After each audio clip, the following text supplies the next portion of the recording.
Actually, we were telling the students of 11th standard and all. It's our Arun Radhakrishnan coming back, giving a speech. Okay. Yeah. So good afternoon, Preetimas. Good afternoon. One second, Arun. 1 second. We would like to formally welcome you, and then we'll start. Okay. Yes. Actually, yeah. So this is for everybody who has joined the webinar today. Actually, I feel very proud and privileged to welcome Arun Radhakrishnan once again to the Paramekkavu family. Okay, he is part of the family. He has not gone anywhere else. It is only that he is pursuing his career now, and you are always a part of our family. Yeah. So I actually to tell about Arun, maybe about his achievements and all, there is a long list which the profile, if I am to read, which might require this 1 hour. So I would just share that profile. Maybe the children can just see that. Arun Radhakrishnan, he is one of the old students of Paramekkavu Vidya Mandir. Yeah, he passed out. I think he was in the 3rd batch of 12th standard. Yes, Arun? No, second batch. Okay, Batch, the second 2012. batch. He passed out in 2012. And I would like, you know, if you are to see the quote by Dr. APJ Abdul Kalam, dream, dream, dream. Arun had always the dream of exploring the space. That is what his dream was. He was very passionate about achievement today. He was always talking about that and very passionate about. He really knew what he has to do, and he is a perfect example of people who are passionate about that. You can really reach that if you have a passion for things. I think you all should take an example, like you have a real example in front of you today. Okay. And I'll share that his profile. Then Arun, that would be better than reading out that long profile of yours. Remarkable achievement in these years, Arun. Congratulations first, okay? And then 1 second, I'll just present that for you. All of you can just see that, the kind of achievement that he has got. Are you able to see the screen, Bindu? Yes. Hello? Yes, miss. Yes, ma'am. Yes, Yeah. yes. We'll just start presentation. Yes. Yeah. So he is this is his work experience. Arun Radhakrishnan, he is currently working with Space, which is incubated at the Indian Institute of Science, Bangalore, India. Okay. More about Bellatrix, maybe Arun can tell later about in brief what he is doing now into space exploration and satellites and all. That is what he is going to speak to you about. As I told you, I feel really proud and privileged to introduce or welcome Arun today back to his family. Okay, Arun, we are really grateful that you could find time to join us today. And we have only 1 hour time. I think 5 o'clock is the time given, so I wouldn't spend much time in introducing those. Children can just see the kind of achievement, not only in academics, otherwise also. Please, you can see the kind of achievement that Arun has made in these years.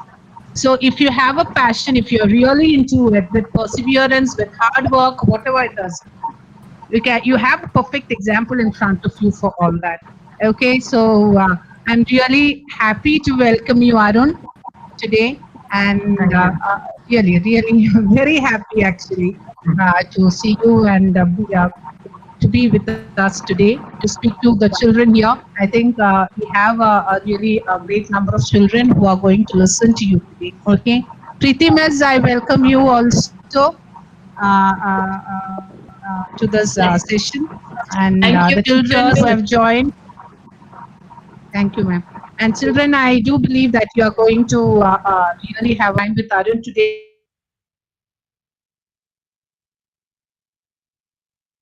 Like that. Okay, so please make use of it. We do have children who really are interested. One of them being Akash Shivdas of 11th standard.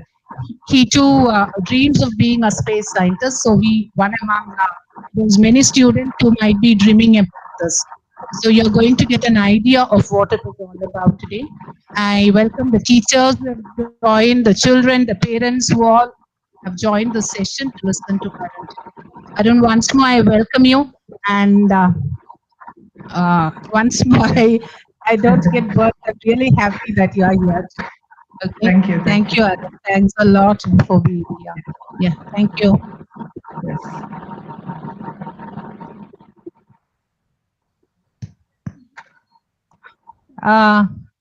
Preeti Miss, would you like to speak something? I don't know. Preeti Miss? Yeah. Yes. Yes, ma'am. No, I welcome you, Arun Radhakrishnan. I was not fortunate to be in school when you were there. I was very grateful, but I welcome you here, and as a member of family, that you are a part of Paramekkavu Mandir and are here to guide our children. Welcome, Arun. Let wonderful program here. Over Thank to you. you, Thank you. Arun. Thank you. 1 second, Arun, 1 second. Children, later towards the end of the session, there will be an attendance form and feedback form shared in the chat box. That is towards the end of the session. You will have to fill that, okay? All the children, we request Yes. you to fill form or attendance form towards the end of the session. What should we write in that, miss? Sorry? What should we write in that? That you form? read that form. When you open that form, you get to know it is just your name and class and all, okay? So that we can provide you a certificate. Okay, miss. Later, towards the end of the session, a link will be provided in the chat box. You click on that link and open the fill it, fine? Okay. Yes, yes. Yeah. Okay. Thank you. Arun, now it is Yeah. over to you. Yeah. Okay. Thank you, ma'am. So let me see how this works. All right.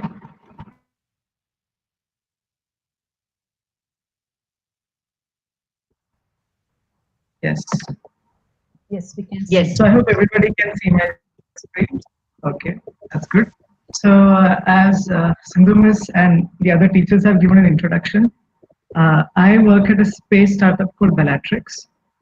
So before all that, let's actually start with the presentation. So as you already know, today's theme of presentation is about space exploration. So everybody is aware about what exploration is. It can be something which is outward, or it can be something which is inward within yourself. So when I think about exploration, the first image that comes to mind are these ships which are sailing across the oceans. So back in the old days, 200, 300 years back, people across the world would travel to new lands on these giant ships. And one of the earliest explorers was this gentleman right here. His name is Magellan. So he was a Portuguese explorer who circumnavigated the world. That means he traveled around the world for the first time. And this is quite interesting because back 200, 300 years back, we didn't know what, we don't have these days we have Google Maps. We know, where people are, where countries are. But back then, there was no real map on, where to live, where to go about. So there was also interesting legends during that time. One of which was that the Earth was completely flat, and that if you were to go towards the edge of the Earth, you would fall down into an abyss, or that if you would go towards the end of the Earth, you would meet some sea monsters. So they were interesting legends. So this person, he was one of the early explorers who had the courage to, forget about what people usually tell, that you shouldn't go about, you shouldn't explore this, and instead just pursue what was unknown. So he had a multinational crew. Again, this was one of the earliest instances of international cooperation. So he was Portuguese, but he did travel with the Spanish Armada. And within his crew, he had French, British, different kinds of explorers within himself. So he's given the credit for actually naming the Pacific Sea.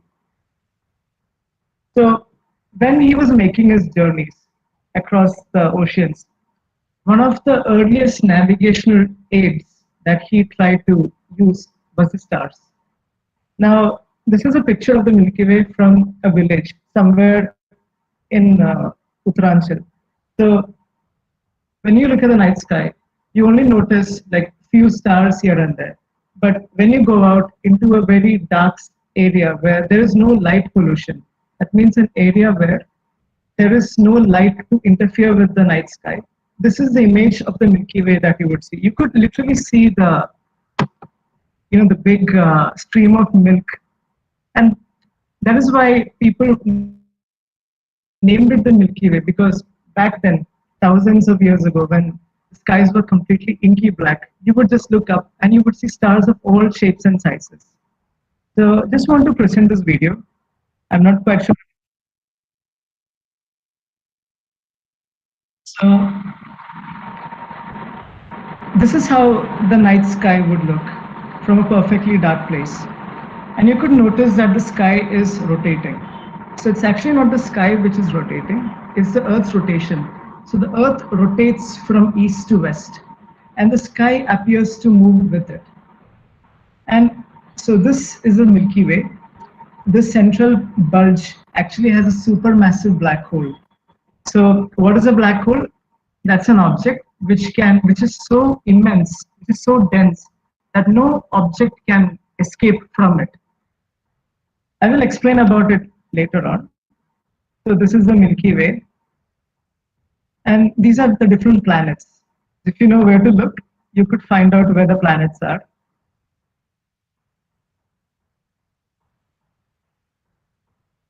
And you can see constellations here. Slowly, you can make use of the constellations. So why I wanted to show this was that, 1 minute. Yeah, sorry about that. So traveling across the oceans, there were no visual aids with which the explorers could navigate. So they would look at fixed positions in the sky. And this is why we make use of constellations. So this was a map of Earth, which Magellan had choreographed after his circumnavigation trip. And this is what I meant. So in the night sky, you have a definite set of patterns which are visible every year. So these are constellations. So there's an international body called the IAU, the International Astronomical Union, has categorized 88 such constellations. So all these constellations, most of them, they are visible at certain times of the year. So looking at the position of the constellation at a given time of the year, you would know where exactly you are at a given point on Earth. For instance, so here I have 5 constellations. So this everyone's quite familiar with, Ursa Minor. This is Ursa Major, the big bear. This is the little bear. This is Cassiopeia. And this is Crux. And this is Centaur. So as you can see, like these lines are imaginary, but you can make out that in that particular patch of sky houses a particular constellation. And as the stars move about from east to west in night sky, looking at the position within the night, you know where exactly you are. I'll explain it further. So this is a constellation which everyone's familiar with. This is Orion. So in the night sky, tonight when you go out in the evening at around say 7:30, if you look towards your zenith, that's right overhead you would notice 3 belt of stars. So this is Orion's belt. And what is interesting about Orion is that this region right here, this is a star forming complex. It's called the Orion Nebula. And this complex is about 8,000 light years away. Now what this means is that the light from space, so we know that light travels at a particular speed. So light travels at 300,000 kilometers per second. Now, if I just give a clap, light would have traveled around the Earth 7 times. So it's that fast. But even taking the speed of light, the objects in space are really quite far. So the light from Orion, this region of Orion, takes 8,000 years to reach us, this particular region. This is an image taken through the Hubble Space Telescope. So this is called the Horsehead Nebula. So this light is 8,000 years old. And this region right here is almost 5,000 light years away. Now what this means is that when you're looking at this region, 5,000 years back in history, what would have happened? The Mahabharata war would have happened. So that light you're seeing is actually as old as the war itself. And that's how distances in space are. So this star right here, Betelgeuse, it's around 500 light years away. Again, which means that light takes 500 years to reach Earth. So what is interesting about Betelgeuse, this star over here, is that it's a red supergiant. A red supergiant is a star which is at the end of its life cycle. It's a very old star and it can die any moment. So when stars which are 8 times more massive than our sun die, so stars have births and deaths, just like all of us. Everything in the universe have births and deaths. It's an endless cycle of creation and destruction. So Betelgeuse over there is a red supergiant, and it's almost on the verge of collapsing. So the thing is, we don't know if it has collapsed or not. It might have collapsed, but we would know it only after 500 years. And that's the beauty about space. Everything is so far away that when you look at objects in the night sky, you're actually looking back in time. So in a sense, what we have, our eyes, are merely time machines, which are looking way back into our history. Interesting, isn't it? So just to continue with what I was telling, everybody has heard about the Dhruv Tara or the North Star. So as I'd mentioned, all stars, they seem to move from east to west, but this particular star right here appears stationary. So this is a Dhruv Tara.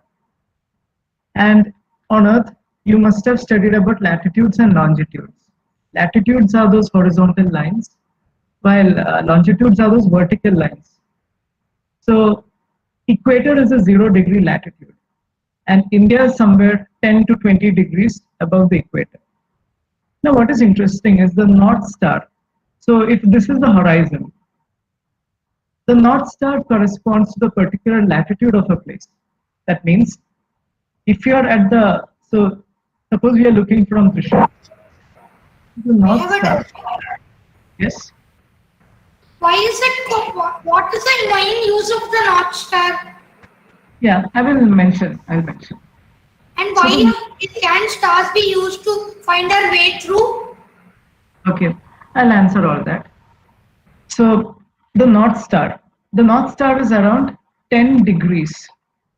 So 10 degrees, you can take degrees as a unit for measuring, like how you have centimeters and meters. Degrees is a unit for measuring distance between objects within space. So the North Star is 10 degrees above the horizon, which also corresponds to the latitude of Thrissur. Now suppose I was in Russia, the North Star would be 60 degrees above the horizon. In a similar manner, Russia is 60 degrees above, Earth's latitude. And this Big Dipper over here. So this is actually a clock. So what happens is that at night, if you were to take the night, so if the Big Dipper was visible at 9 o'clock in the night, as the night progresses, it appears to rotate. So if you would see this arm of the Big Dipper over here, you can almost say that it is around 3 o'clock in the morning. So this is just an example of how they use constellations for circumnavigating the oceans, and that how we can use constellations for identifying time and the latitude of a particular place. I've just touched upon it. This itself requires a presentation in itself. So now that I've just given you a gist of what exploration actually means, let me talk to you something about space exploration. So everyone, if you have learned your history, you would have heard about something called the space race. So the space race was something which was back in the 60s and the 70s. So you had the world back then was divided into 3 blocks. I'm sorry, two blocks, the superpowers, and you had countries which were non-aligned. So India was part of the non-aligned group. But within the superpowers, you had two major superpowers at that time. You had the USA and you had the USSR. So there was immense competition among the superpowers for supremacy. So one contentious domain where they assert their supremacy is in space. Because what is interesting to note is that whatever technologies you develop in space, it has a very military-based application and also a civil-based application. Now, what do I mean by this? So back then, when they were aiming, at each other with missiles and all those, weapons of mass destruction, they needed a way to get these weapons from one place to another. This led to the development of navigation, GPS, navigational satellites. Yeah, but GPS is actually, yes, was the did USA or China land on the moon first? USA landed. Questions you can ask me after the presentation. Let me try to finish this first. Okay. All right. You can just type down your questions in the chat box, and after the presentation, I'll try to answer them. Hope that works out. All right. So, as I was saying, GPS. I mean, everybody at one point of time they would have used Uber, Ola, or ordered something on Swiggy and Zomato. So this works on GPS. So GPS was something which was developed during the 70s and the 80s with a very military application in mind. But today we are reaping the benefits of it. So that is why it is important that countries focus on space technology, because whatever you develop for space technology, the impact of it is witnessed within our society. So again, so you had a lot of cutting edge technologies which were developed during the space race. One is this GPS, and the other thing is Earth imagery. So today we can send satellites and we can image the Earth. Now, what do I mean by imaging the Earth? It simply means you're sending a satellite and you're sending photographs of what the Earth looks like. Now, it doesn't sound like much, but I think just a few years back, all of a sudden you would have like these immense thunderstorms coming out of the blue, or big cyclones, and so many people get killed. I think back in 1999, that is just 20 years back, there was a huge cyclone in Orissa and a lot of people were killed, more than 1 million people displaced. But in the recent times, we know beforehand when a cyclone or a hurricane is forming, and that is due to the role played by satellites in predicting such phenomena. So weather prediction is just one of the aspects with which you can use satellites. But again, Earth imagery was actually started because the superpowers wanted to spy on each other, that they wanted to know what the other person was doing. But fortunately for us, we are making good use of it. And again, communications, whatever communication that we are having, this virtual class that we are having right now, all of this is made possible with satellites. So you had this immense tussle of power between the two superpowers, and finally, historians don't agree when it ended. But there was also an interesting aspect to space, that just as space was used to fuel rivalry between the two nations, space was also used in a diplomatic manner to end rivalries. So there was this famous event called Handshake in Space back in 1975, I presume, where Apollo and the Soviet astronauts, they met in space and they shook hands. So back when leaders on Earth were hesitant to meet each other, space was used as a domain to, diplomatically make sure that everything was all right. So this is the world's first satellite. It's called Sputnik. So the launch of Sputnik marked the beginning of the space race. And Sputnik was a very simple satellite. It's just a round ball, and it carried a radio transmitter. So let me play this video.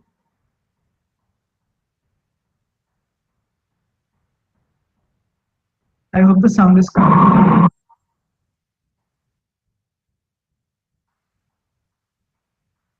So this beep that you heard, that was what Sputnik was all about. So when the USSR launched Sputnik on October 4th, 1957, anyone anywhere in the world if they knew where the satellite was, they could track the satellite.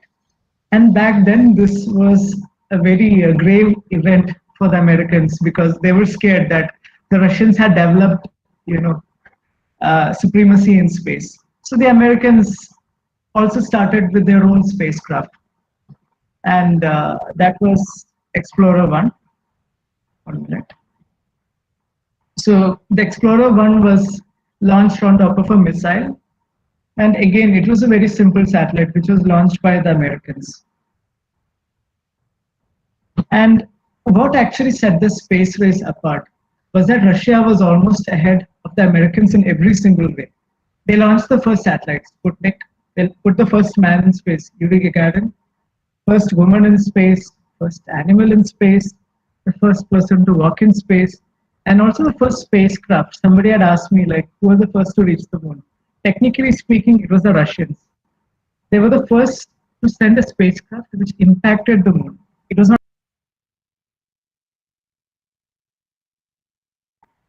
Now, all of this got the Americans extremely worried.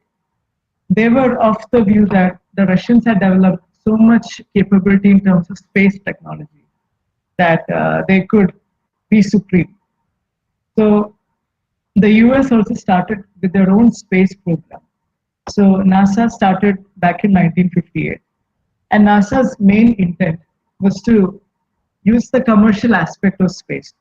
So President Eisenhower, that time, he had started NASA. And in parallel, there were two programs which was executed by the US government.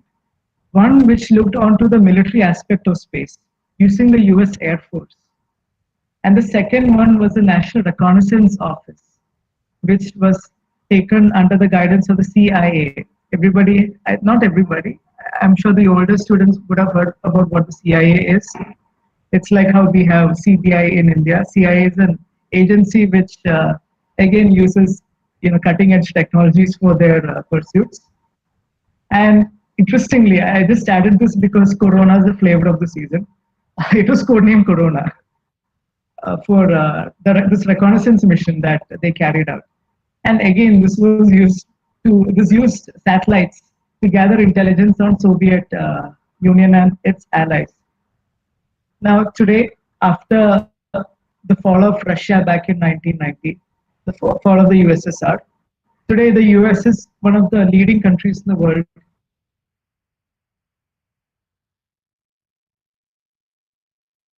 to talk which has the most highest space program. Or if anybody were to mention space, I think the first name that comes in mind is NASA. Everybody has an aspiration to join NASA. So you can imagine the amount of cultural effect the US space program has had over the rest of the world. So the peak, I believe, of the US space program was Apollo program. So again, a lot of people question what's the relevance of space. Like in countries like India, for instance, we had launched Chandrayaan, and a few years back in 2013, we had launched Mangalyaan. So the Western media specifically, they were saying India, they are a poor country, they don't have much resources, they should focus on what's there. But here's the thing. If you just take the case of the Apollo program, now I'm not even talking about NASA, I'm just talking about one of their programs. So NASA had the Gemini program and Apollo. They had one more, Mercury, Project Mercury. Just looking at the Apollo program, they employed more than 400,000 people, 4 lakh employees they had at that time. And this was from universities and also the industrial complex.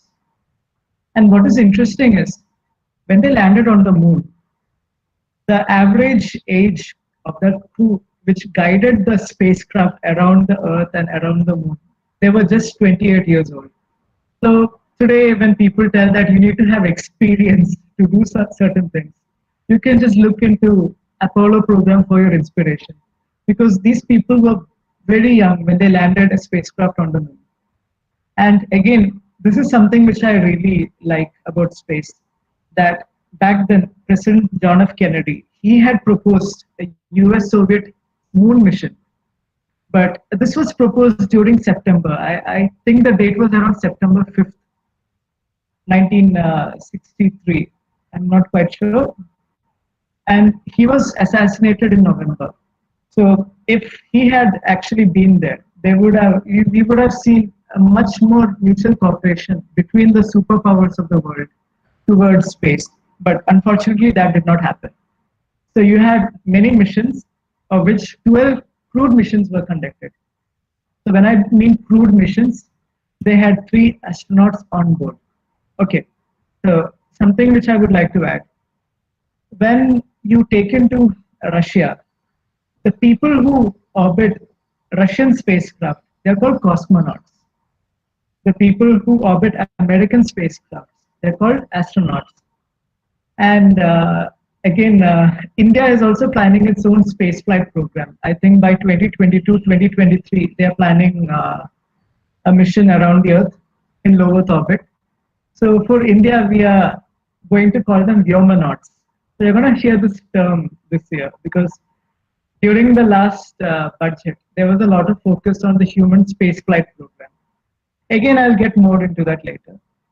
So the Apollo program, so when they, during the first few moon missions, NASA actually quarantined the astronauts after each mission.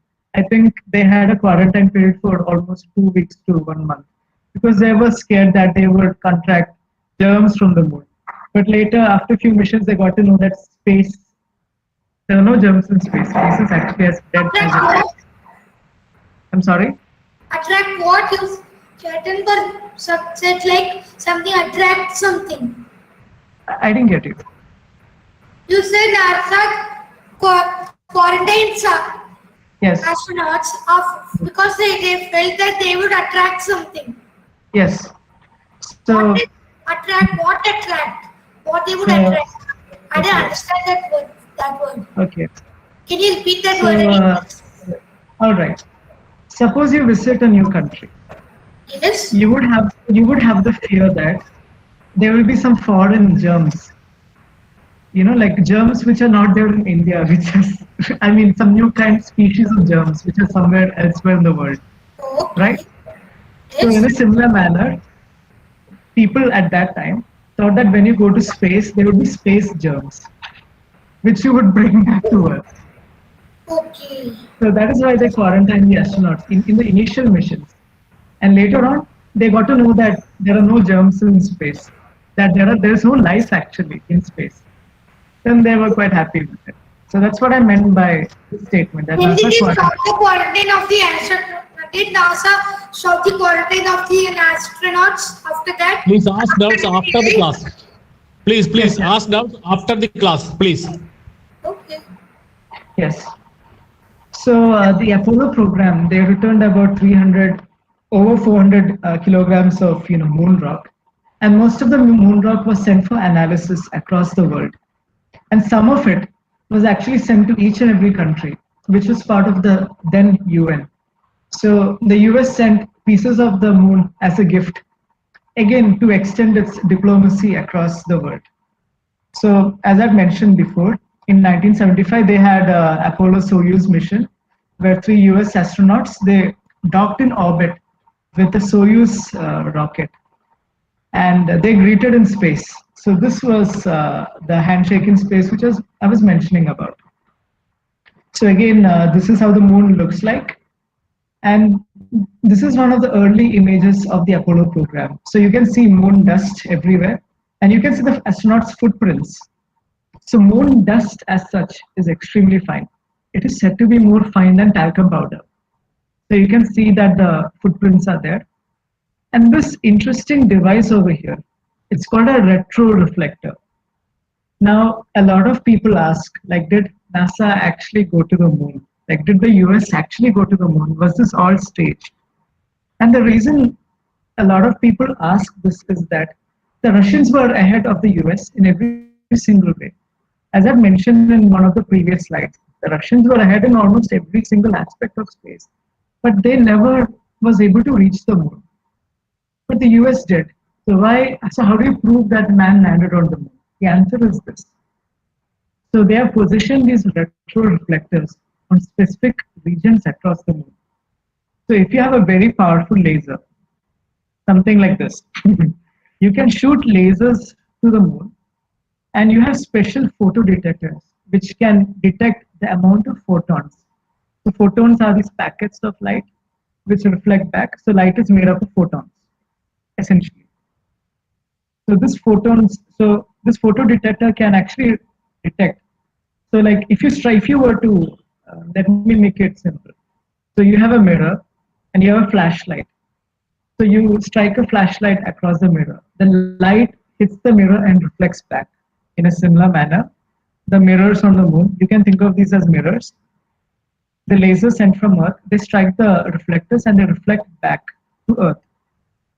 So this is one way of conclusively proving that man landed on the moon because those mirrors were kept there by people who landed on the moon. That is one aspect of this. And another aspect is that, as I've mentioned, light has a definite speed. In a sense, every object in the universe has a definite speed.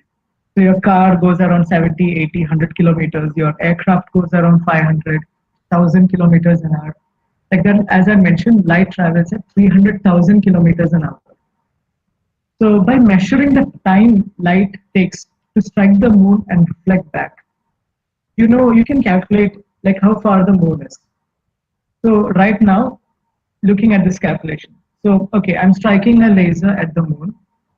Light takes 1.3 seconds to reach back to Earth. It's like an echo.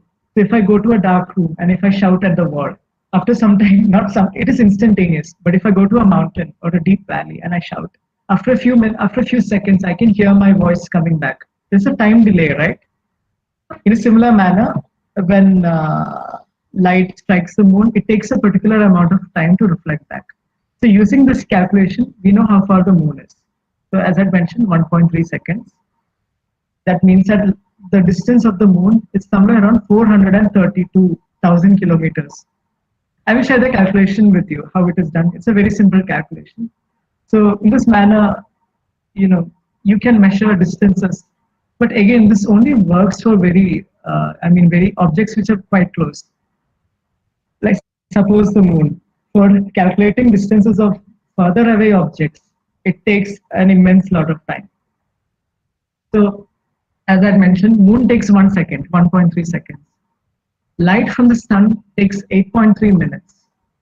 And light from an object like Jupiter, for instance, take 10 hours. So even traveling at the speed of light, you would still take 10 hours to reach Jupiter.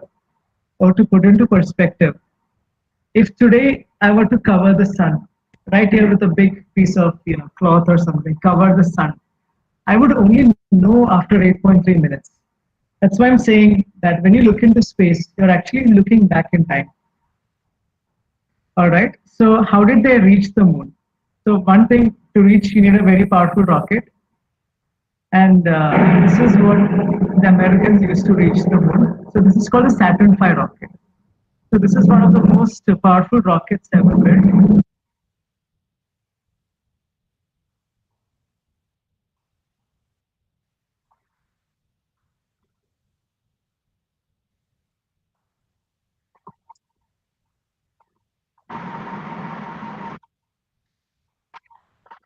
So this rocket is able to place 140 tons into low Earth orbit. That's an immense amount of capability. So today ISRO has rockets, the PSLV, the GSLV. Even the best GSLV can place 3 tons. 3 tons is around 3,000 kilograms, or it's the equivalent of placing a car in orbit. This rocket can place 140 tons. So you can imagine how much of a powerful rocket the Americans had. And this used kerosene and rocket fuel, RP1 LX. So it used liquid oxygen and kerosene as the fuel. All right. 1 minute. So yeah. So now coming back to the Indian space program. So space research in India started during the 1920s and 30s. So there was a scientist of the name S.K. Mitra. So he had started this by studying the upper atmosphere. So the upper atmosphere is very interesting. So I'm sure that everybody has used a radio before. So in radio, you send radio waves into the atmosphere, and they reflect off a region of the atmosphere called the ionosphere. So early research was actually looking into the aspect of the ionosphere. So that started in the 1920s and 30s. And this person right here, Dr. Vikram Sarabhai and Dr. Homi Bhabha, both of them are very acclaimed scientists. They were the ones who spearheaded this research. And officially, it started as something called INCOSPA. That's the Indian Committee on Space Research. But it was back in 1969, on Independence Day, that officially we started as ISRO. So in 1975, we launched our first satellite with the help of Russia. And in 1979, we launched something called the Satellite Launch Vehicle. Officially, I think it was during 1983 that they had their first successful flight, but the program started during 1979. And we are one of the only countries in the world to have an independent communication, navigation, Earth observation satellite series. So like you have INSAT for communication. Then you have IRS, the Indian Remote Sensing Satellite Series. And you have NAVIC, IRNSS for your navigation. And this is something which is very unique. India is one of the 4 countries in the world to have something called ASAT capability. Now, what exactly is ASAT? So you have satellites in, you have sent your satellite into orbit. Now, as I mentioned, some of these satellites could be used for spying on people. So if I have a military base, America or anybody could send a satellite and they could take photographs of this. Now, at times of war, this would actually be a very big problem for us because we don't have a deterrent against it. I mean, all your plans are getting read by satellites. So advanced countries like US, Russia, and China, they have the capability to shoot down a satellite.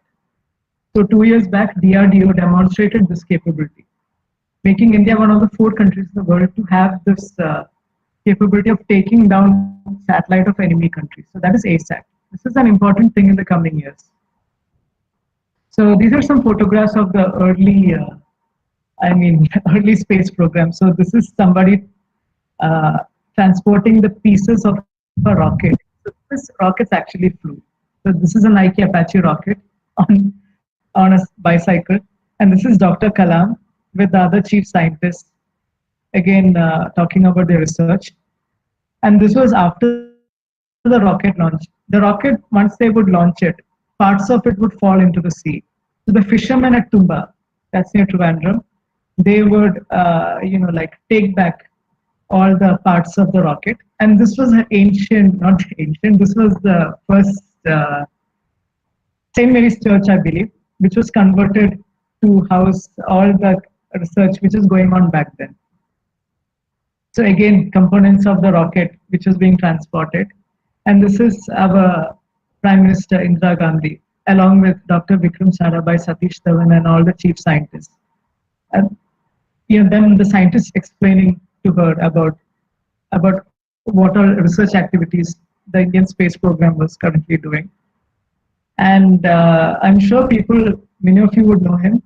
He's Dr. Manmohan Singh back in 1980s.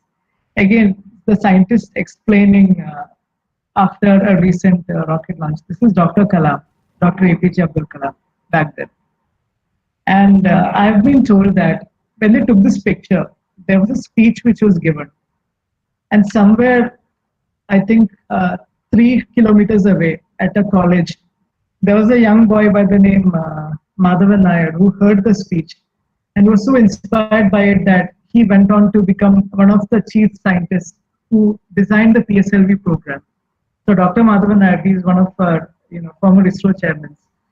So just to show you how important all the dots in history are well connected with. And this is one of our early communication satellites. So this is called ATAL. So this was launched on board a French rocket. So again, they were transporting satellites on a bullock cart. And how important this picture is, let me tell you. So we know that gold is quite expensive, right? I think 10 grams of gold today, I'm not quite sure, it costs more than 50,000-60,000 rupees. Not quite sure. per equivalent, a satellite is more expensive. That means if you have a 100 kg satellite, if you have a 100 kg gold block with you, the 100 kg satellite is going to be more expensive.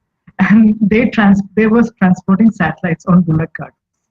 So you can imagine how much of a humble beginnings that the Indian space program has had.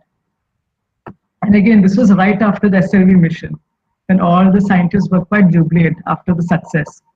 Because again, India, this was the first time that a country with absolutely no help was developing its own space program. This goes to show that if you truly believe in something, even if the odds are against you, you can come up. And this is Aryabhatta. This is the first Indian satellite. Again, this was built in Bangalore, and I was told that the center where they built the satellite, UR Rao Center, a part of the bathroom was actually converted to track the satellite. So from very small beginnings, the Indian space program has just, risen up. I will just talk a bit about it later. So this is how we classify satellites, either on application or either on mass. Application-wise, you have Earth observation, navigation, communication, and scientific. And mass-wise, you have based on all the kilograms.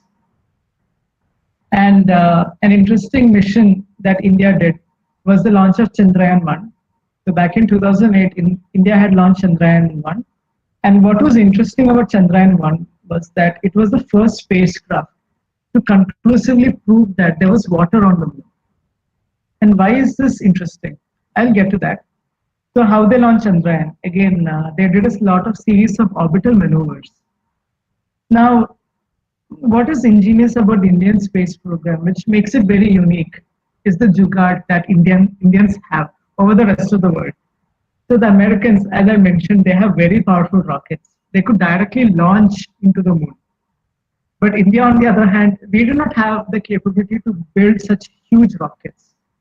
So they used orbital mechanics and science to actually figure out how to launch a spacecraft.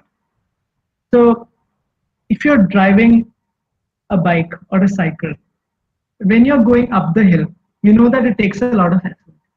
But when you go down the hill, you can just pedal down and your cycle just goes very fast down the hill. You would have noticed this, right? So in this manner, when you launch a satellite, this point in the orbit is called its apogee. That's the furthest point. And this point is called the perigee. That's the nearest point. So when a satellite is going up, what the Indians would do is, every time a satellite comes up, they would fire their rockets here at the apogee. It would come down very fast. And when it comes down very fast, it would again raise the orbit. And again at this point, they would fire it again. It would go down even faster. So it would slowly build up the velocity and it would, go to the moon. So this translunar injection trajectory and all that technical stuff, it's actually quite simple. It's actually just this very principle. But the fact that we use science instead of building, huge rockets just show how good India is in terms of jugaad. So again, this was the discovery of water on the moon. So they had this instrument called CHASE, which detected like water which is lying underneath the moon. Now, why water on the moon is important? One thing is this. So we imagine that in the future, you would have colonies on the moon. And for anywhere, any civilization, you were to look into your history, every great civilization existed on the banks of rivers. And once you send your spacecraft to the moon, the first thing that we need is water. And presence of water makes it very, gives a very positive response in terms of settlements.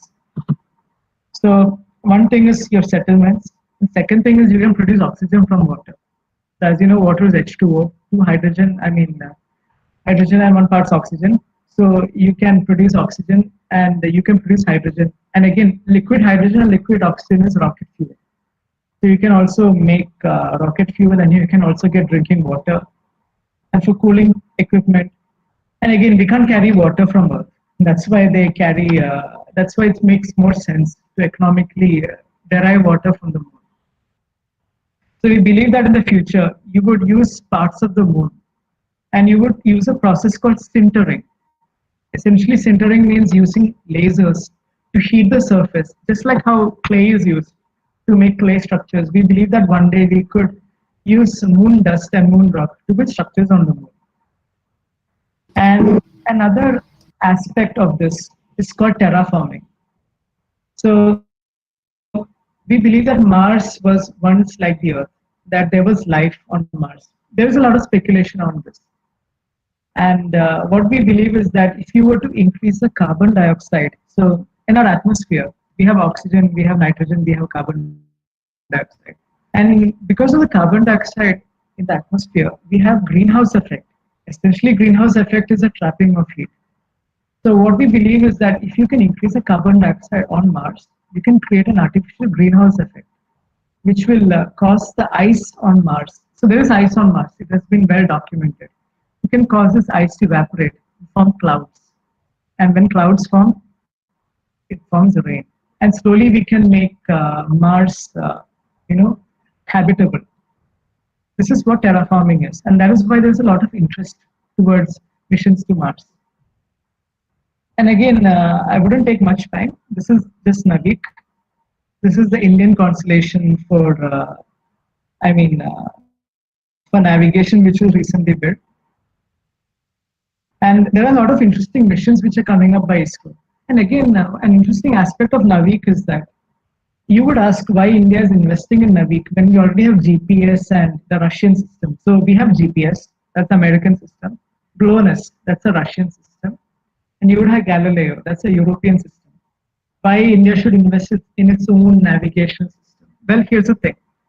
During 1998, there was a war, Kargil, 1998, 1999. During that time, there was Kargil.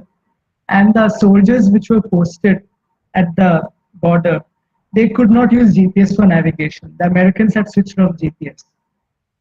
So back then, it was a huge strategic disadvantage because we couldn't rely on satellites to guide weapons or move troops. So since then, India has been developing its own constellation. A constellation, as I mentioned, is a group of stars. But in satellite terms, a group of satellites serving the same purpose is also a constellation. So Navik is India's answer to GPS. And within the next 2-3 years, it will be completely operationalized. And this is the benefit, one of the benefits that I mentioned. So you have a lot of interesting missions coming up. One is a mission to explore Venus, another with NASA. This is supposed to be the world's best Earth observation satellite. Chandrayaan-3, Aditya L1, it's a mission to study the sun. Mangalyaan-2, TriSat, again a radar imaging satellite. There's a lot of things which is happening with ISRO. And I'll just touch upon some of the key missions of other countries. Another one is the Cassini program, which documented Saturn. So this is a beautiful picture of Saturn taken by Cassini. And from Cassini, you can see how insignificant and how small the Earth is. I mean, that's how, to put into perspective, that's how the universe is.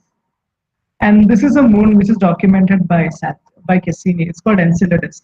So on Earth, we have volcanoes, but on Enceladus, we have volcanoes of ice.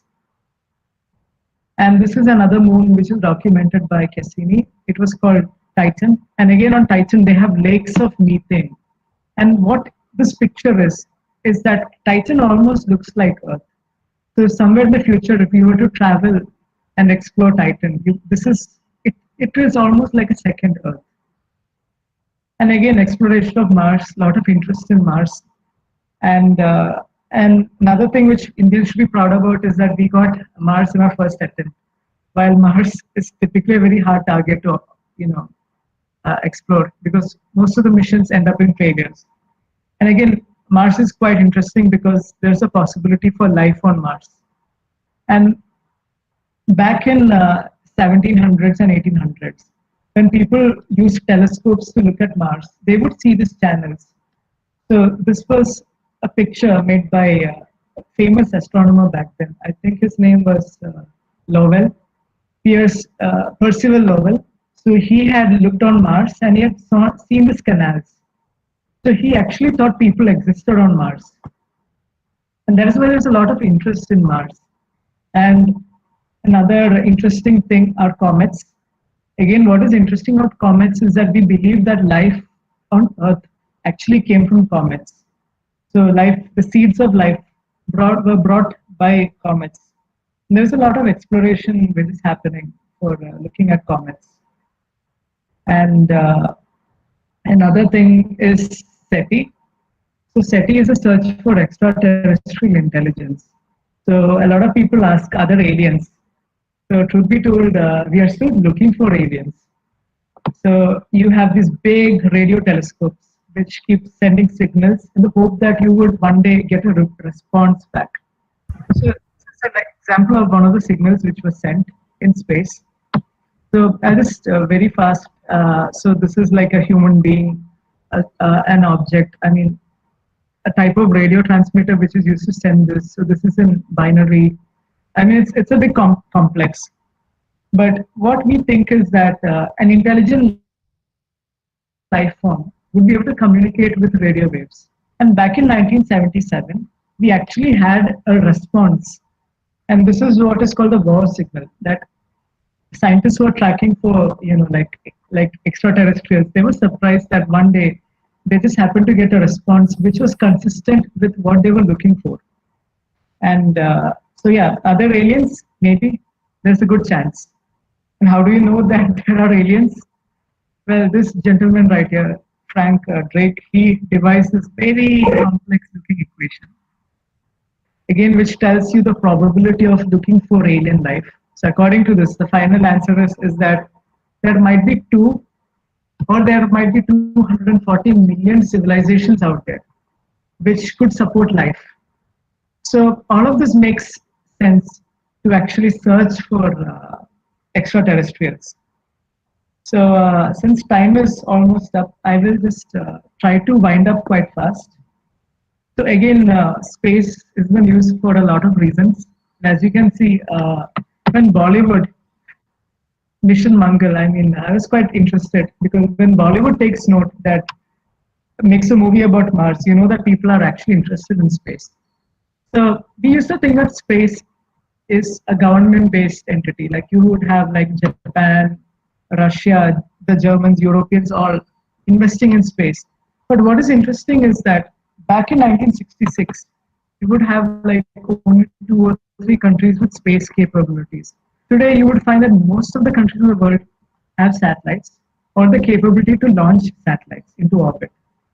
And this is where it is interesting because this man right here, Elon Musk, he's in the news lately. So he's famous for one thing, and that's SpaceX. So this was a video of him actually sending a car into space 2 years back. Yep, they actually sent a car into orbit. So there is a lot of private, cooperation which is coming in space. So a lot of billionaires, this Indian right here, Naveen Jain, he's interested in exploring the moon. He's interested in getting something called helium-3 on the moon. Yuri Milner, he's a Russian, again, entrepreneur who's also looking into exploring moon. Jeff Bezos of Amazon, Richard Branson, they're all getting into space because I feel that the space is the next big thing. And why so many people are interested in space? Well, one thing is, like, if you had purchased a computer many years back, you'd find out that, okay, your computer has like 1 GB of RAM. But today you find phones are having that much amount of memory. It is down to something called Moore's law, which state that the advances in electronics, specifically in packaging, they double every 2 years. So because of Moore's law, they are able to simplify a lot of things in space. So what the computer which sent astronauts to the moon back in 1969, your iPhone is more powerful than that. That's how much technology has progressed. So there's a lot of commercial components, propulsion systems, and processing which makes private participation in space possible. And there's a lot of initiatives which are also accelerating the development of space. So what actually is space? It's actually this.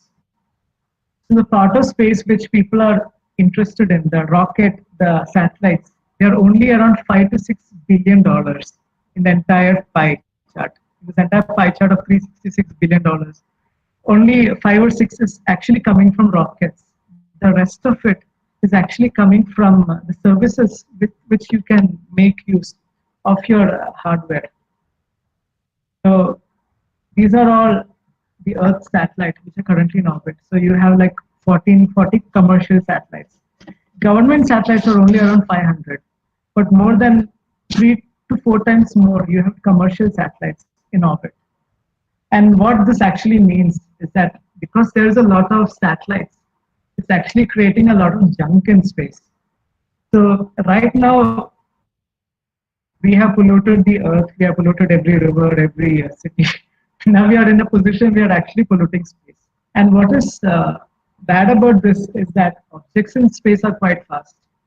So an object which is around 5 centimeters big, it's traveling 8 times the speed of sound. That's 8 times faster than a bullet. So if this were to hit another object, you would have lots of debris. So this is called Kessler syndrome. So this is a big problem which is coming up right now. A lot of private companies are trying to look into ways in which you can solve. The space again is getting overcrowded. Again, as I mentioned before, I mean, you would have different class of satellites. But what is interesting is that a lot of growth in the recent years has been in this sector, below 500 kilograms. So your typical satellites are around 3 tons, 4 tons. But again, like as I mentioned, due to the advances in space, you would have like a lot of satellites which are coming in this direction. And until 2012, 2013, every year we would have 300 satellites being launched. But today, we are expecting 1,000 satellites to be launched each year. And within the next 10 years, you would have 30,000 such satellites. And again, you would have like 3 or 4 launch vehicle companies, right? I mean, NASA, ISRO. But today we have more than 130 companies which are developing launch vehicles alone. Almost 6,500 new space companies. So we are actually moving into an economy where there's a lot of impetus which is coming into the space segment. So that is why there's a lot of buzz regarding space. And as I mentioned, this is something which is very deep, close to my heart. So sometimes I feel that we are born too late to explore the Earth because the Earth has already been explored. And we are born too late to explore, and we are born too early. I'm sorry.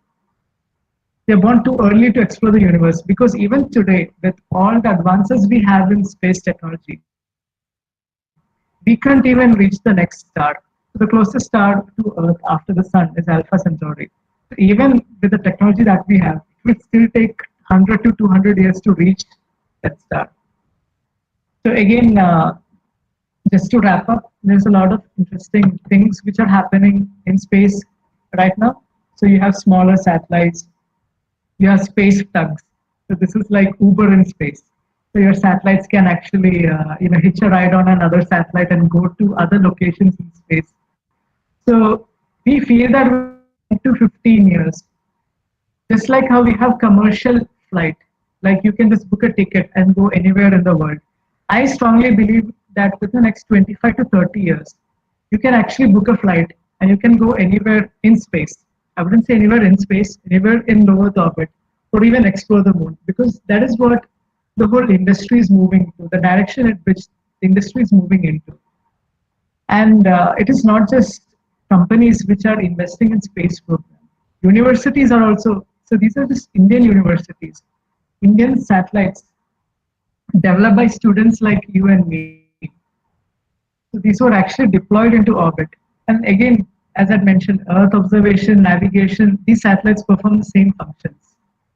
So these are some of the space startups, private companies which are in India right now, which are developing technologies.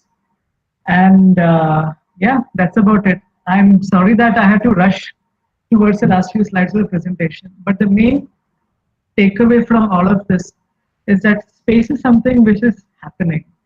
And a lot of people ask me, like back when I was your age, I had no direction in life. to actually pursue that. You should look into space. I mean, I thought that if you have to join the space sector, you have to join ISRO or NASA or get into that sort of stream.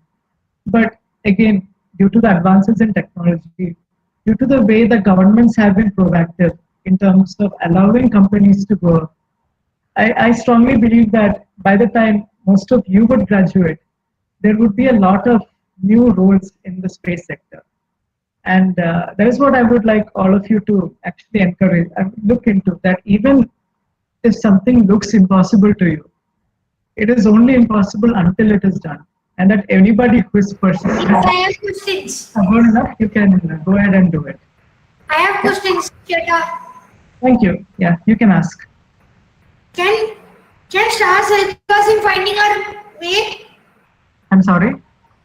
Can stars help us find our way to our destination? Towards what exactly? My doubt it is that can stars help us to find our way to our destination in the night, at night? Yes, you can actually, but the issue is that you can't see stars much these days because there's so much light coming from cities. Much of the night sky is, like you can't have that experience of what our ancestors used to have. So I would suggest using a good map or GPS. But if you were traveling across the oceans, yes, you can use stars to navigate. Okay, next question is why is the North Star called so? The North Star, it's called so because I will show something. Okay.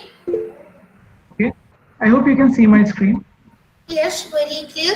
Okay. So you have all stars like around the Earth. So all these stars are fixed.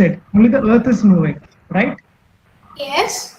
Yeah. Now the Earth rotates about its own axis. Yes. Okay. The Earth's spin axis, that's the North Pole. So the spin axis, the North and South Pole. This is actually coinciding with a star called the North Star, called Polaris.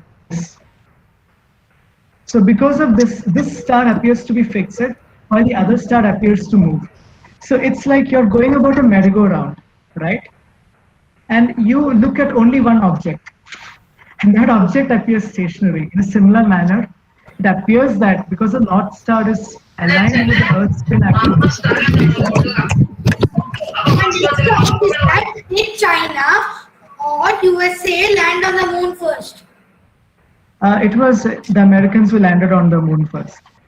Okay. What is USSR? USSR.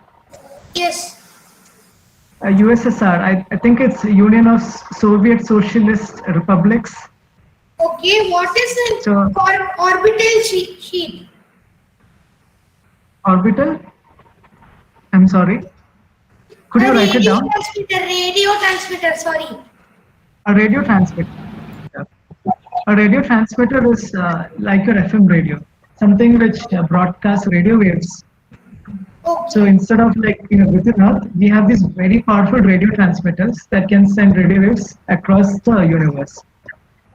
Okay, my next doubt is full form of NASA. NASA, National Aeronautics and Space Administration. Okay, full form of CIA. Yeah, Central Investigation Agency. Okay, JPF. You can full form of JF. JF. That's John F. Kennedy. Okay. John F. Kennedy. It's a space shuttle. Google. Hello. Yes.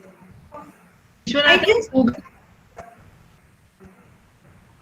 yeah, Miss, I'm sorry? your voice is not clear. Okay. Ma'am, which ID we should do the Is a space shuttle light or heavy? That's my doubt. Okay, miss. Dada? Yes. So,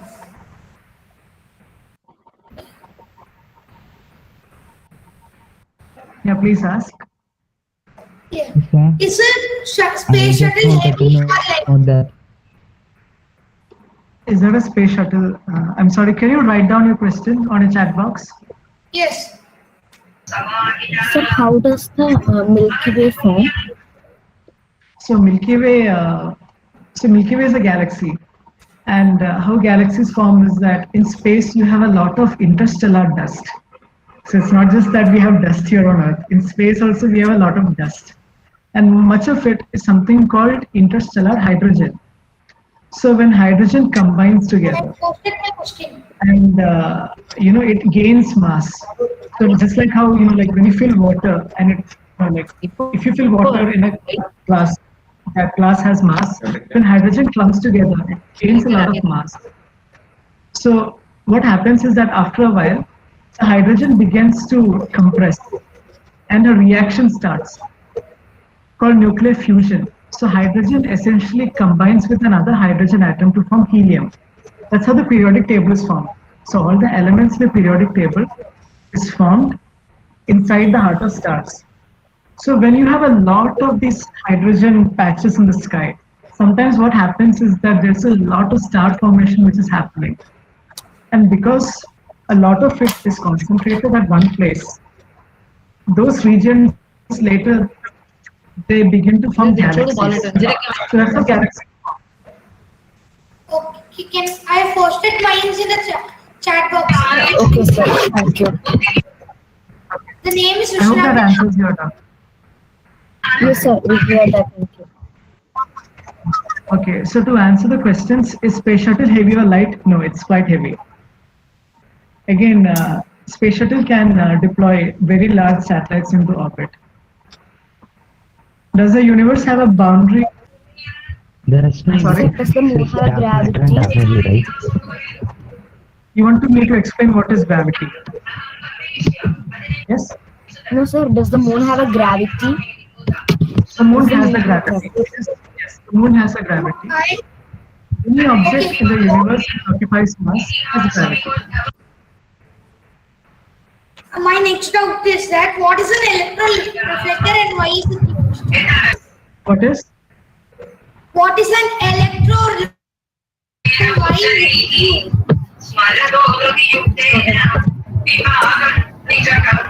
Sir, does So retroreflectors are nothing more than mirrors which are placed on the surface of the moon, which just reflect light back. Okay, Yeah. why is it used? It is used again as an experiment to determine how far the moon is. Okay, what is Sir, does- ASAT capability? ASAT. I will post my mail ID in the chat box. You mail me a list of questions what you want to answer. I will directly sir, does the all planets have a sir, does the all planets have a gravity? Does the All planets have a gravity? Yeah, most all planets have gravity. Anything in space has a gravity. The more massive an object is, the more gravitational field.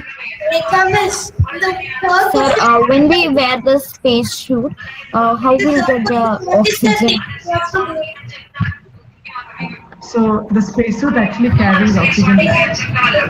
And also there are devices which convert carbon dioxide into oxygen. So much of Vishwanath, what can happens you in a speak up? spacesuit is actually. Okay, sir. Thank you a lot. Thank you. Thank you. Don't call me sir, call me Arun. Sir, Yeah. does weight matter in space? Does weight matter in space? Can you elaborate on that? Sir, like in here, nuclear weapons are very heavy, right? In Earth. So when we take it to Yeah. space, does the weight matter? Will it be No, very actually. heavy? No, the only problem is escaping the gravitational field. Once you escape a specific gravitational field, then weight doesn't matter because in space you have weightlessness. Okay, sir. So when you pour the water on a non-gravity place, what it does? So the water just floats on Earth we have gravity which keeps the water flowing, but on space the water just behaves in the most unusual way. It goes like bubbles actually in microgravity. Okay, sir. Sir, Sir, you just said we can like colonize Mars if we just if we put more carbon dioxide in its atmosphere. But aren't we like there's a balance in the universe, right? So aren't we disturbing that or something like that? It's the natural way. Of course, actually, because human beings as such, we have always thrived.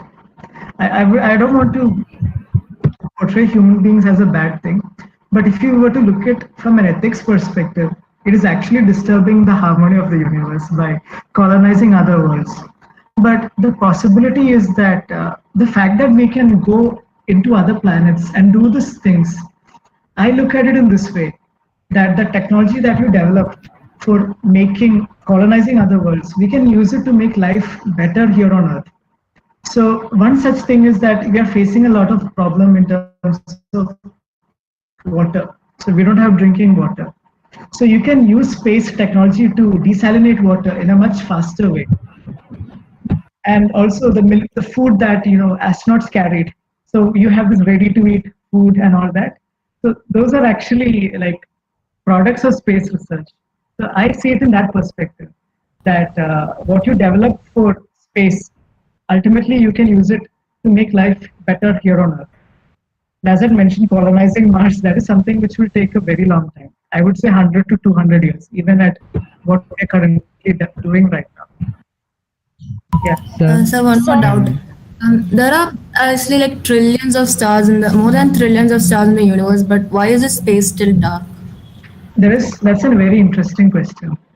And there is something which is called the Fermi paradox, which again explains this. But the thing is that I think it's the Olbers paradox. I'm quite sorry what exactly it is. So because objects in space are so far away, the light, by the time it reaches to the next body, it's completely scattered. It's like you're lighting a candle, and somewhere thousands of kilometers away, you're seeing it. That's how far objects are in space. Just to put an instance, I have a cashew nut with me right now. Okay, I don't have a prop. This is a spoon. So if Mars was the size of this spoon, Earth would be somewhere in the Himalayas, like somewhere in Jammu and Kashmir. So if Earth was to scale and Mars was to scale, and you were to place this at two ends of India, that's how far it is. Just to put into perspective. So because objects are so far away, the light, by the time it reaches another body, it's completely scattered and completely out of the picture. That's why the universe still appears to be dark. That is one way of putting it. The other way is that light gets absorbed by all these different objects. That's why space appears to be dark.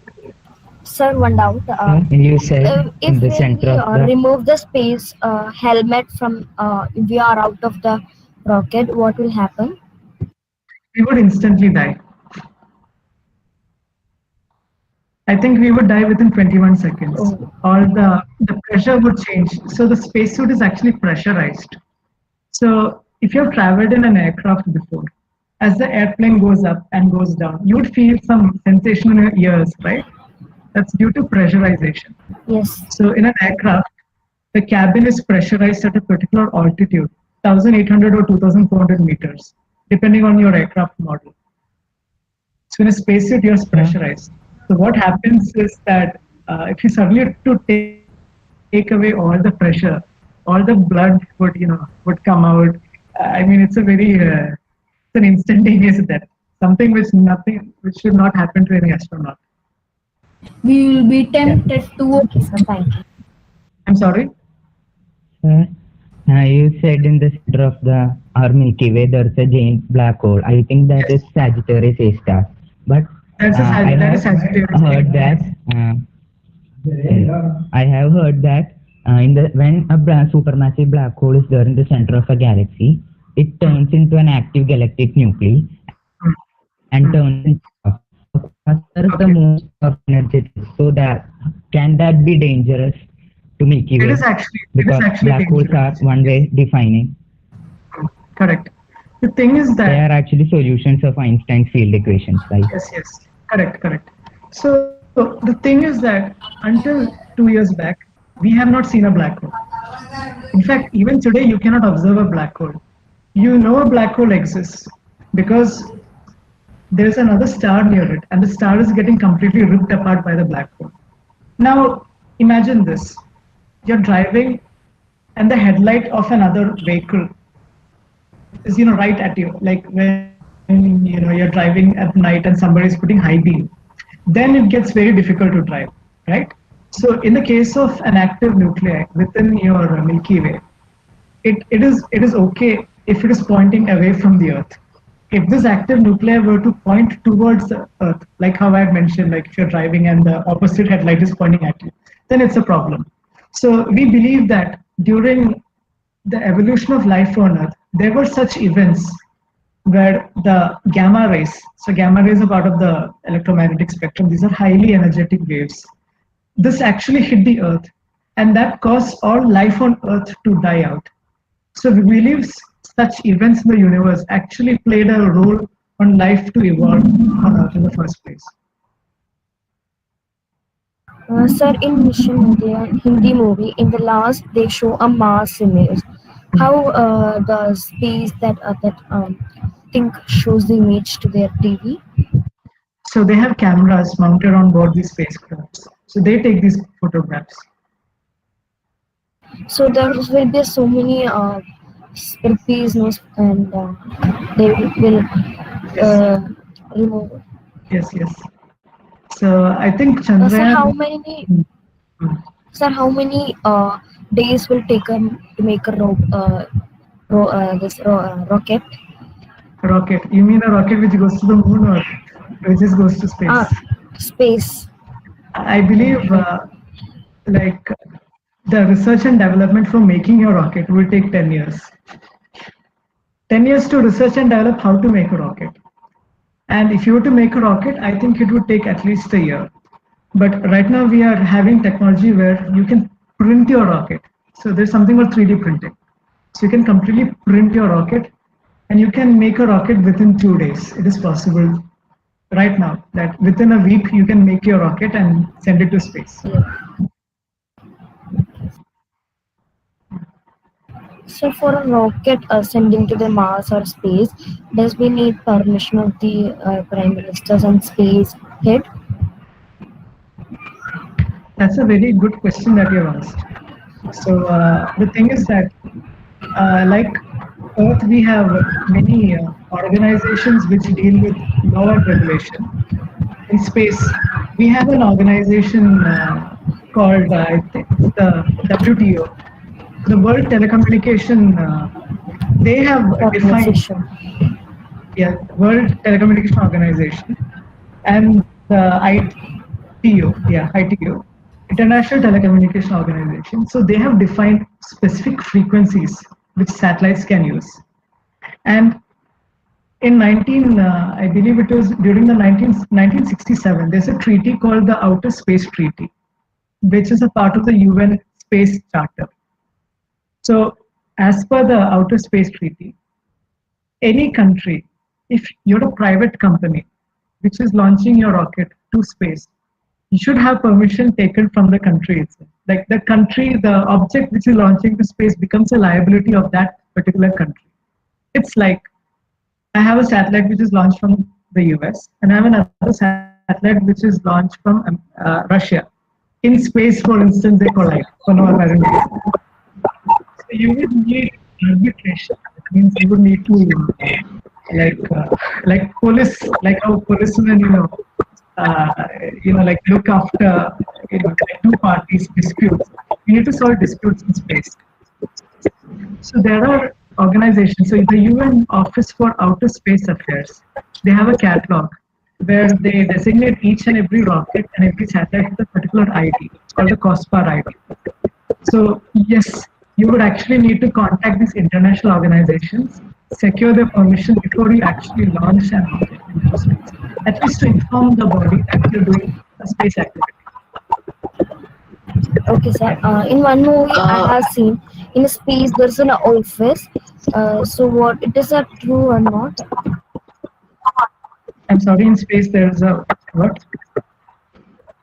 In one movie I have seen in a space there's an office. It is true or not? Office. In space, they don't have an office as such, but they have something called a space station. The space station is a place where astronauts get together and they do research. So, International Space Station. So, this is one of such places. Rekha Miss. Arun, one more question from my side. Arun, Yeah, are there please. any private organizations which launch satellites or rockets, or mostly every country has its state-owned, and that the private organization just work as their subsidiaries and hand over the parts and all to them, something like that? Okay. So, in terms of India, let me start with ISRO. So, I'll take PSLV, the Polar Satellite Launch Vehicle. So, how ISRO works is that they have the complete schematics for their rocket. They contact these private companies and they build all the subsystems for the launch vehicle. So it's like Godrej, the company which makes locks and keys.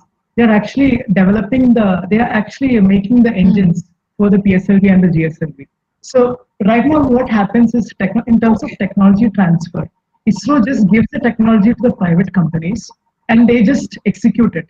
It's like ISRO gives the schematics for this nut or bolt and the company just makes the nut and bolt. But what is changing is that private companies themselves are developing their own technologies. So the company which I personally work in, we are developing the complete propulsion system for a satellite with no assistance from ISRO. And there's another company called Skyroot, which is developing a complete kit. Yes. Yes, Arun, but do you have the authority to launch the satellite? That is what we do have the authority. So we have to again contact with the main international bodies to secure permission, and also space law in India is something which is coming up, because back when space law was first envisaged, we never thought that private enterprises would actually get into the picture. It would be a state-owned business. But now, as more and more private companies are getting in, lawmakers across the world are trying to find regulations. So in India itself, since the draft space policy has come, there's a body called InSpace, which was set up, which is promoting private participation. So regarding launch vehicle clearance, frequency allocation. Once you launch a satellite, you need to track it across the world. So ground stations, you need to network them. So all of these are multinational, multilateral organizations and treaties which govern this. So again, it's a very complicated web. But again, there's a lot of work which is happening, which is facilitating this. Yeah. Okay. I hope that answers it. Thank you so much. I have one doubt. Yeah. We believe that the universe started with the Big Bang, an explosion or an exponential expansion. But were there anything before the Big Bang or after the end of the universe? Because according to Roger Penrose's CCC, the universe end corresponds to an universe starting. But few years before, Stephen Hawking said that the universe starting has a geodesic end at a singularity. So which one is true? There are many hypotheses about this. The thing with hypothesis is that every time you do a research, you get new insights on what is happening. So back in 1997, 1998, there was strong evidence that the universe would end in a big crunch. That means all the matter would cause the universe to collapse on itself. But as I see it, each and every year, somebody does some new, and they come up with new hypotheses and new observations every now and then. So, to answer your question, in terms of the mathematics behind it, it supports different hypotheses, different evidence is there. But it is all on a theoretical basis. On an actual observational basis, even now the question is still unanswered. Okay, so can you tell about space station? Space station. So every now and then you would see the space shuttle. So when the space shuttle was operational, you would see the space shuttle going up for 2 weeks, or you would get news reports that an astronaut stayed in the space station for a year. So space station is this. It's nothing but a big, satellite with which you have living quarters, and you can do experiments in microgravity. As I think you had asked me this question, like how would water behave in space? There's a lot of questions like this, like how plants behave in space, how does flame behave in space? Can you manufacture new materials in space? So all that research happens on the space station. So right now we only have one space station in orbit. Okay, But sir. back a few years back, you had Skylab, yes, Soyuz, and you had different. So one more question. A black hole is a place with really high levels of gravity. So is it actually like a hole? Again, Or is it just a point of gravity? it is a point of gravity. That's what I see. But if it's a point, after the point of no return, it says that the object can't be seen in the universe ever again. But Einstein said that matter can't be destroyed nor created. So it can't actually be destroyed or can't be seen again, right? Again, but matter can be converted according to the law of thermodynamics. Matter can be converted, in different states, like from one form to another. That's your law of energy. And again, law of thermodynamics state that the entropy always increases with time. So inside a black hole, the object is either converted to energy, or we believe that the object is, taken to another universe itself, called a white hole, like opposite of a black hole. So there's a lot of hypothesis which is going on. The object has only converted its form into another form. Yes, that's what I believe. Okay, thank you, sir. Sir, what So, she asked next. Hello, next. black hole. Time is almost out. So what I would do is I will Sir, post one my minute. mail ID. No, I'll post my Next, mail next. ID moment, sorry. in section. Hello, next is vote of So you thanks. can directly ask me. Yeah.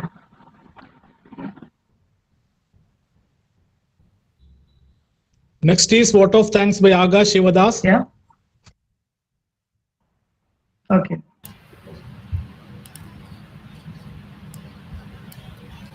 So, a very warm and lovely evening to everyone. As a great writer William Arthur Ward once said, feeling gratitude and not expressing it is like wrapping a present and not giving it. I am Akash Sidas of class 11 and I am here to present the vote of thanks for today's webinar. First and foremost, I would like to thank our webinar speaker and resource person, Mr. Arun Radhakrishnan, for visiting us and enlightening us with the knowledge on the wonderful topic of space exploration and the Indian Science Program. Today's webinar was a very interesting and informative one for students who wish to pursue a career in that field, including me.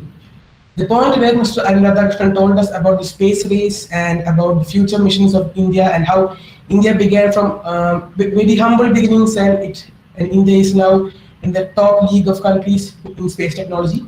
Was really encouraging to all children.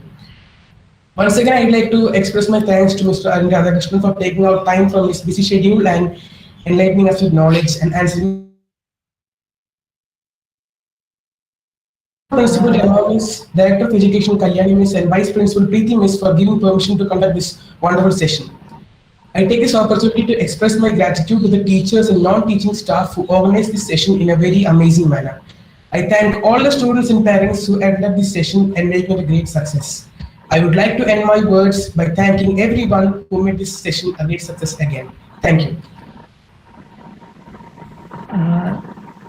Thank you for the vote of thanks, and I'm quite sorry that if I have rushed towards the last few slides, but as you can see, I get carried away. I mean, it's a very space is something which everybody feels interested. I feel that even if you don't have an interest in space, there is some aspect of it which resonates with everyone. So I just hope that like in the future, more such activities can be considered, because space is something which is of much importance. I mean, not many people are aware of the role space plays in our life. So yeah, thank you for the opportunity to actually allowing me to present, allowing me to talk. and I look forward to seeing you all soon. Sure. So I will just post my I'll just post my mail ID in the comment box. Everybody, you can directly write to me. I will respond. So you can just directly write all your questions and I'll try to answer them. All right.